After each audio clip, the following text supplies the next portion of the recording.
Hey, I'm Joey Gawrysiak from Shenandoah University, and you are watching the Mid-Atlantic Esports Conference on Twitch.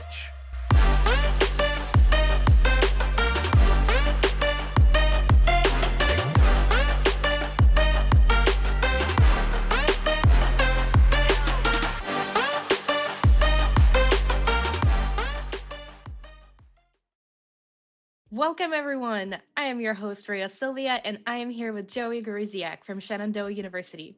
Welcome, Joey. Thank you very much for having me. Really looking forward to this. I am too. I am so excited. I know we will talk about this later in the interview, but since y'all are the hosts of the MAC and people are playing at your school as we speak, like that's super exciting. Yeah, it's really cool. It's something we always look forward to, is having people on campus as much as we can now that we are, knock on wood, past COVID-ish. So no, really excited to have everybody here and for the event, and a really cool opportunity, and I'm really glad we got to this point.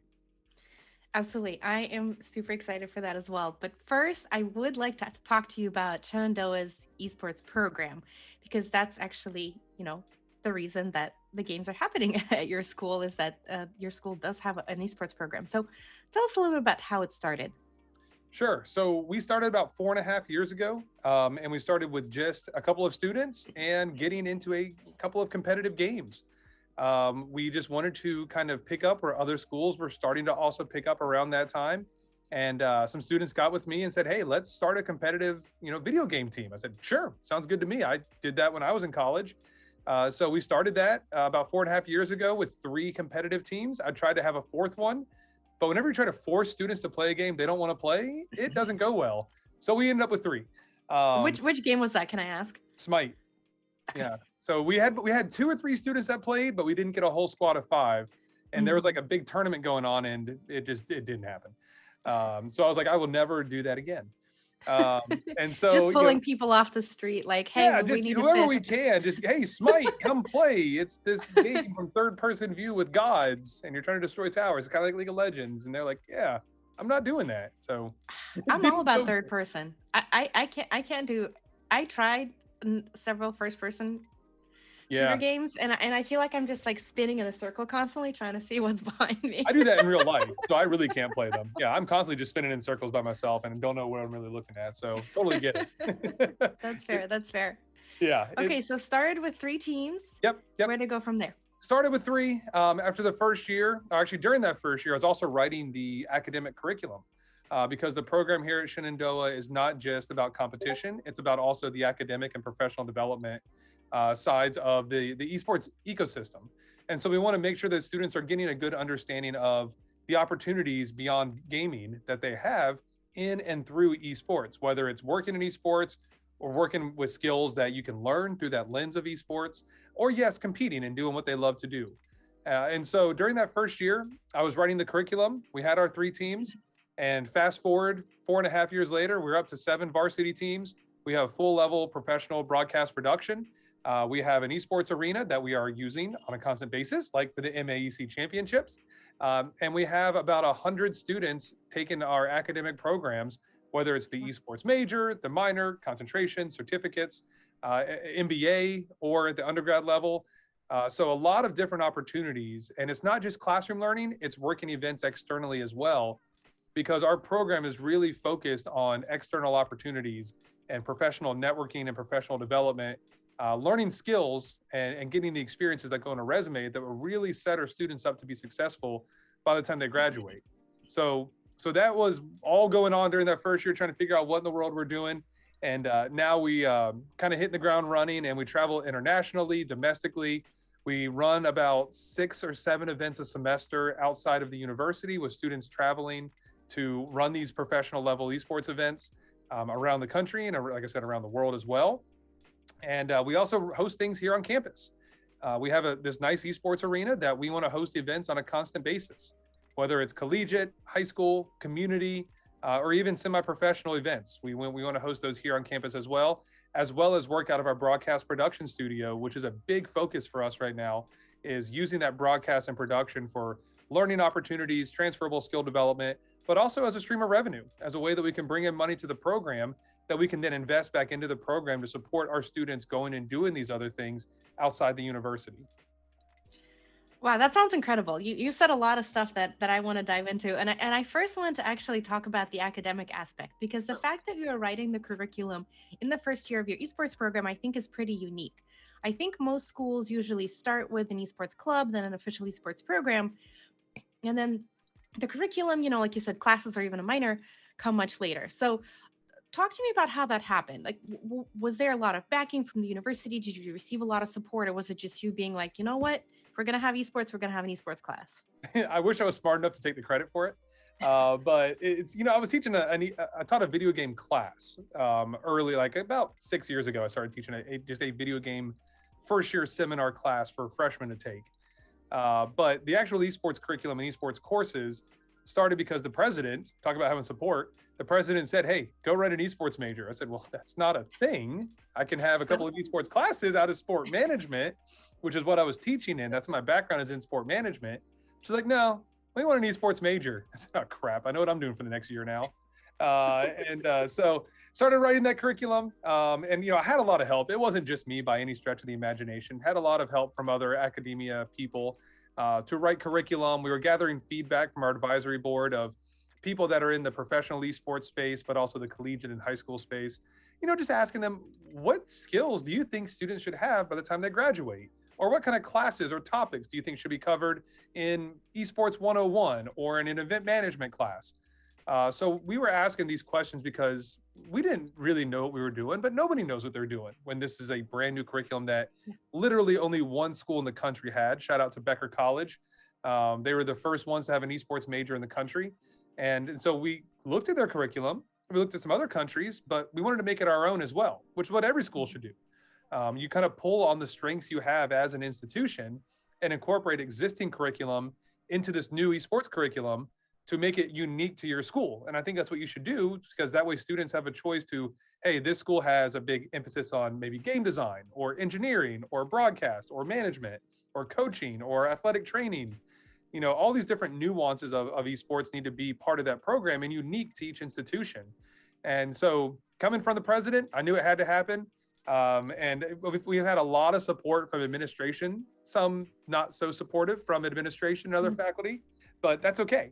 You always welcome that criticism so you can have that dialogue and have that conversation to make sure you're doing things the right way and understanding the way it's being perceived from other perspectives to make sure that you're writing a curriculum that is not just being done. It's like, yep, this is good. It's done. It's perfect. Nobody can criticize it. No, you want to reflect on it. You want to get feedback and you want to make it as best you can, because it should be almost like a living curriculum that's, evolutionary at times, that keeps having changes in and of itself to make sure it's as strong as possible, so that from one year to the next, or even one semester to the next, you're adequately preparing students for, number one, what they expect, and number two, what they need to be successful upon graduation.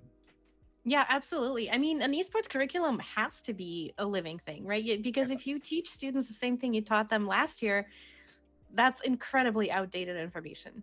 Yeah, no doubt, Maya. And conceptually, there are some concepts that obviously transfer over, but the examples change on a weekly basis. I mean, there are so many changes. All you gotta do is just keep Twitter open at all times, and you can update your curriculum on an almost hourly basis with examples that are going on. So it changes very fast. I mean, the sports industry would change quickly, but the esports industry changes at a breakneck pace. It's just crazy how fast it moves.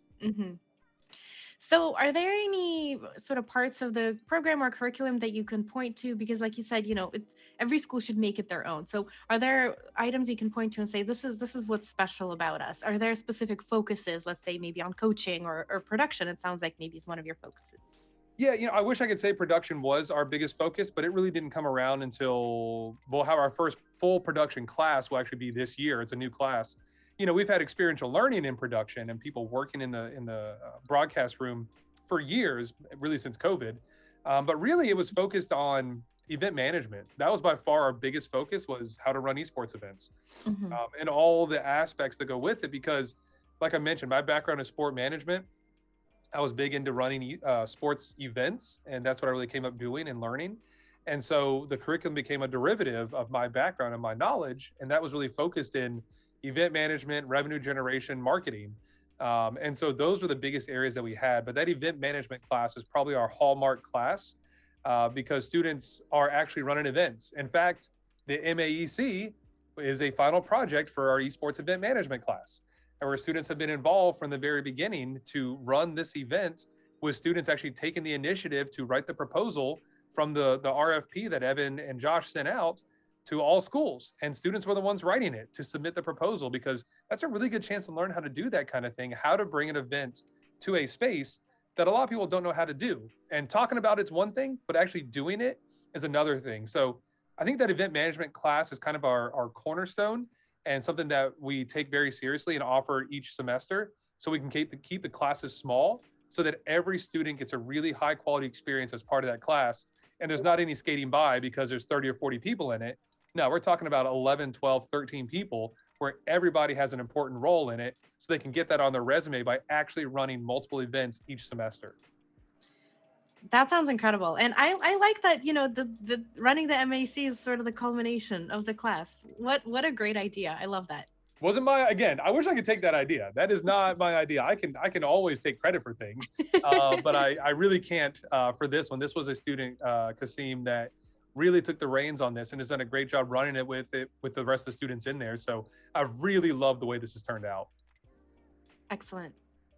All right. So the production aspect sounds amazing. And I think the fact that it's your cornerstone class, or sort of cornerstone aspect of esports that you're focusing on, I think is really important, and it's very marketable, because that's where the money is, right? Like, I mean, that what you're talking about, like putting on events, promoting them, right? That is what sort of the big names are investing in right now. Yeah. So. Yeah, I mean, absolutely. I think that the production side of things is incredibly important, not just for where the industry is now, but where the industry is going. There's always going to be a need for graphic designers and content creators and people to do the play-by-play and color commentary, or analysts and directors. There's always going to be a need for that. And it's not just in esports, it's also in other areas too. And so, yeah, that's been a big focus for us, especially during the pandemic when we couldn't host events in person. In our arena, we were like, okay, well, what's the next iteration of that? Well, it's running them online. Yep. And to do things online, you got to be able to stream to Twitch or stream to YouTube, or, you have casters and have overlays, have graphic designers. And so we really spent a lot of time focusing on that part during the pandemic. And it's really become a big focus for us. In fact, I was able to hire a full-time coordinator for broadcast production this year and create a new position because of the need for having somebody in that position. So I was very lucky that, again, we go back to administrative support. Administration recognized our need for having that position.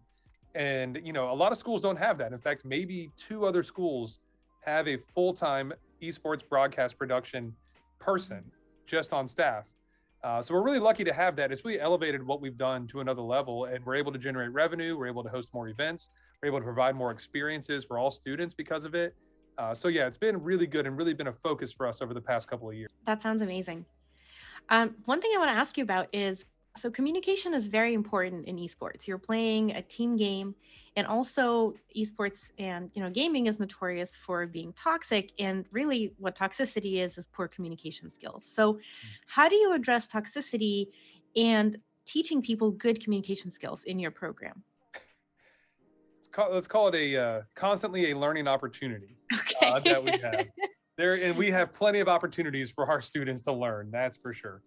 But it's okay. I mean, everybody goes through it. I mean, I still do say some things when I'm gaming and playing sports that I wouldn't say when I'm not gaming or playing sports. I'm not really being toxic, but it's just, we talk in ways that are different when we're caught up in the moment or something happens or adrenaline's going.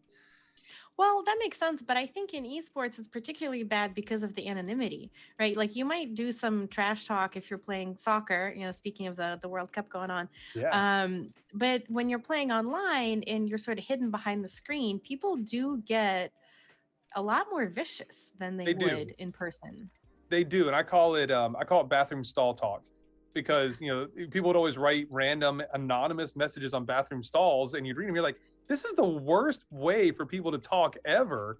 But it's because they wrote it and they're gone, and they're anonymous. Nobody can tell who it was or when it was or anything or what the content I've read some great messages though. I feel like they're entertaining at times. It's like, oh my God, okay.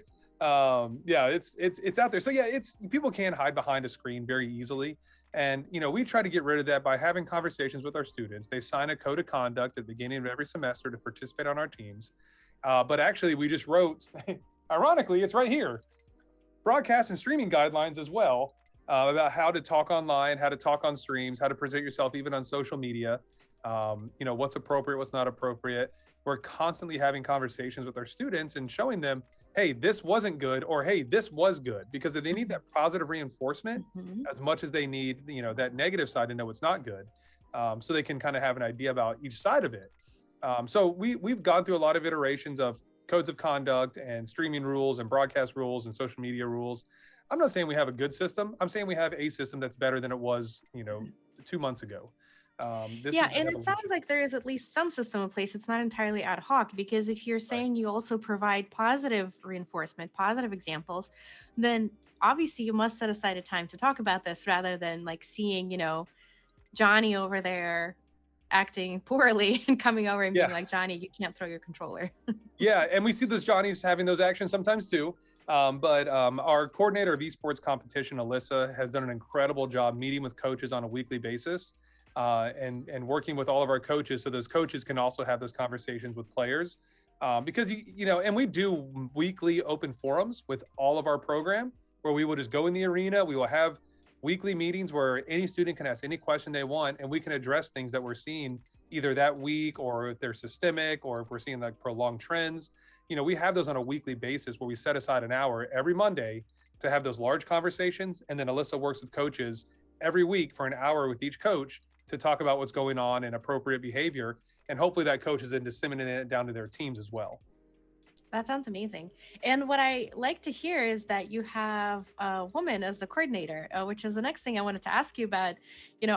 Other than being toxic, esports is also notorious for having very few women participating in it, whether it's, competitors or coaches or, team owners, what have you. So having a woman in a managerial position in your esports program, I think, speaks well to your program. So can you tell us how you address the question of diversity, and whether there are any kind of programs that you try to run, or outreach that you try to do in order to make your program more diverse? I think that just like every other program, we leave it as open as possible to anybody to join. Not having scholarships, I think, helps that, because we do offer open tryouts every semester for literally anybody to try out. So you are not safe from one semester to the next thinking you're on a team. Every student has to try out. So we're meeting those interests of all people on campus. And so it's very, very open, very, very, anybody can come try out that wants to try out, and there are no guaranteed spots. Beyond that, we do have, the academic classes actually do help, because we address issues of diversity, inclusion, and equity in those classes. And so students are getting to understand what those are and how those operate in the space. And so I think having courses that are maybe not dedicated to that topic, but incorporate that topic, definitely helps with the conversations on campus and including everybody. It's become a space that self-polices as well. So we've had a very open space for all students on campus from all backgrounds and all walks of life since the very beginning. And so that culture has been developed, that we're very accepting and very open for everybody.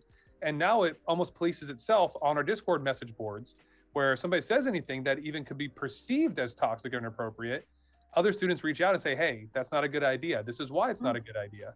And so it's not just me saying it, it's other students, which means a lot more coming from them than coming from an authority figure. Yeah, absolutely. Like, calling out a peer is very, very important, and I think underrated.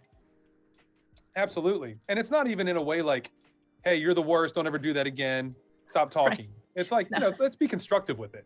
Right. And so that helps. And then it's also just fostering, putting people in leadership positions. Some of our women are some of our best leaders we have. I mentioned Alyssa, and she's part of the Women in Gaming International group. And she has mentors that are women in the space, from NACE boards and other leadership positions across the country, where she's able to talk to other women and empower other women in the space. And so it's a trickle down effect, which I think will help everybody in the long run. Absolutely. Well, sounds awesome. I look forward to watching your program grow. And now I do want to move to the exciting question of the moment, which is the fact that your school is hosting the reason that we're here, which is the Mid-Atlantic Esports Conference. So tell us, I know you told us a little bit about how, you hosting it came about, but if there's anything else you'd like to add on that's great too. But I want to hear sort of how did you plan for it? Tell me even the nitty gritty. I mean, like, this is so tell me basically, right, your production class. Like, how do you put on an esports event? Yeah, I think it starts with an idea. It starts with a purpose. And the idea for this one came about, I mentioned, because of a student, but also I think there's a need for this. And it's what's really cool about the MAEC is that we are regional, and so we are all close enough together that we can run in-person events, whether it's at Shenandoah or ODU or GMU or wherever it is, because we can all drive to these places. We don't have to fly and spend an exorbitant amount of money and resources to do it, to make something happen where we have to travel a far way. So being regionally based is really a huge advantage that we want to do in-person competition. Here we have an arena that is made to host events. I could run down the arena and host a Rocket League match 10 minutes from now with full broadcast production, with full overlays, full graphics and commercials, with teams on the stage, with the spectator seating. I can do all that because it's made to do that at the drop of a hat. That was built very intentionally for our students to plan events like this so that we can run things on a constant basis, whether it's the MAEC, whether it's the other high school events, whether it's community events. We just want students to run events on a consistent basis each semester to get the experiences they need to experience here on campus. Yes, externally is great, but we can keep them here and run very, very high quality events as well. And so the purpose for it, the planning for it, just the idea for it, it all started there a few months ago. And then students have been meeting on a weekly basis with leadership at the MAEC, as well as our event management instructor. His name is Xander. He's a former caster. He's probably doing some casting right now as I'm talking. So he leads that class and walks them through the process of making a run of show, finding sponsors, of thinking about logistics like tournament setup, computer setup, different formats, how much time it takes to run this game over that game, the difference between a single elimination, double elimination, best of 3, best of 1, all those little nuances that go into deciding how an event is run. We have meetings twice a week. They have class, but then we have a meeting one other week on top of that, that we've been doing for about a month and a half at this point, to make sure that we're on schedule and everything is where it needs to be. So it just takes constant planning. Once you got that purpose, once you establish who's going to be working in what areas, finding volunteers, getting a run of show created, then you can get a broadcast run of show, and you can start assigning each of those positions. And then once the day is going on, hopefully all that planning is put to good use, and you're just putting out small fires, because we all know something is going to go wrong. Yes. We don't know what it is, but we know it's going to happen. And it's just about adjusting on the fly and doing the best with what you've got, because it's going to happen. Let's figure it out and move on from it. Professional, small scale, big scale, something's going to happen during an event. It's just about how you plan for it and move on and fix it as best you can. That sounds great. Well, I am super excited that, finally the MAC is in person. Me too. It's been online for so long. Yeah. Okay, Joey, I do have a couple personal questions for you. Uh-oh. And the first one is, speaking of competitions, I hear you're about to compete in something exciting. Can you tell us about that? Yeah, so I got invited to compete at a celebrity pro-am golf tournament at the Esports Awards out in Vegas in just a few weeks, which is really exciting. It's Bryson DeChambeau is a pro golfer. Not that I'm competing with him, because he would absolutely destroy me. Nade Shot is probably the biggest esports name that's going to be out there as well. So it's kind of those two working together to put this on. And it's something that's been going on for, I think, just 1 year. I think it's just the second year it's going on. That it just kind of brings people together from the esports industry and some from professional sports, but a good chance for people to get together, play some golf, which is always a fun game to, yes, network and do some business talks at, but really just to have a good time and connect as people. And it's Las Vegas in December, so I'm excited about that because it's going to be warm. So it'll be a lot of fun. I'm pretty terrible at golf. I competed in high school. I coached a little bit in college, but I'm still pretty terrible. I'm just anxious to get out there, hack around a little bit, have a good time, and enjoy some good people. That sounds really fun. And I like the intersection, like you said, between traditional sports and esports. So this is an esports awards event, but you're competing in golf, like real golf outside. Yep, real life golf. I got to touch grass. Touch grass. That's right. So one of the schools in the MAC is working on a touch the grass program. So love it. I love that. Yeah, we'll hear more from them. Perfect. And speaking of exciting interactive things, the other exciting thing that you're doing is traveling. Always traveling. I love traveling. I was actually had a call earlier today about why esports is so great. And someone's like, "Oh, you get to travel with esports." It's like, yeah, it's awesome. You do get to travel.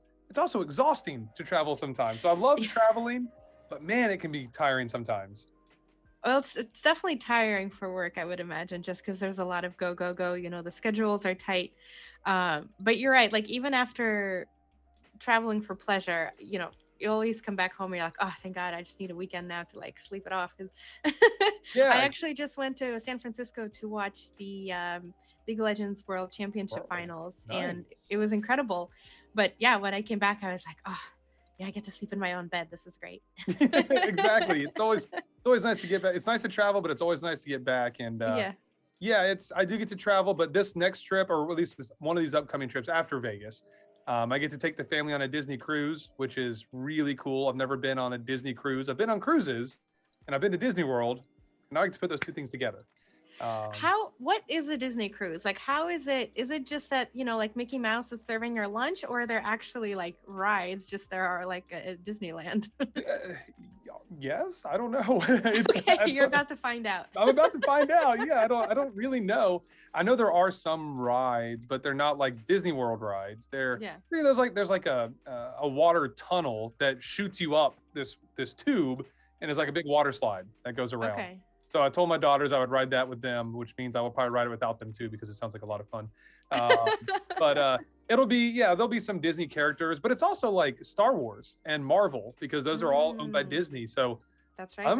I want to see the kids club, because it's like all Marvel themed and it looks really cool. Like, you get to be your own superhero and, you know, have all these cool games and VR experiences that are superheroes. I'm like, do adults get to do it too? Or Yeah, you're like, where's the adults club? I want to go do that. yeah, like I get to go play basketball. Whoopee, I don't want to do that. I can go have a nice restaurant. I don't want to do that either. I want to go like play games. Yeah, Um, I want to get in VR and pretend I'm Baby Yoda. oh my gosh, right? I mean, how awesome does that sound? So I'm going to live vicariously through my kids at this thing. But it should be a Kids lot get of the fun. best things. Kids get the best things on They like get the best. vacations.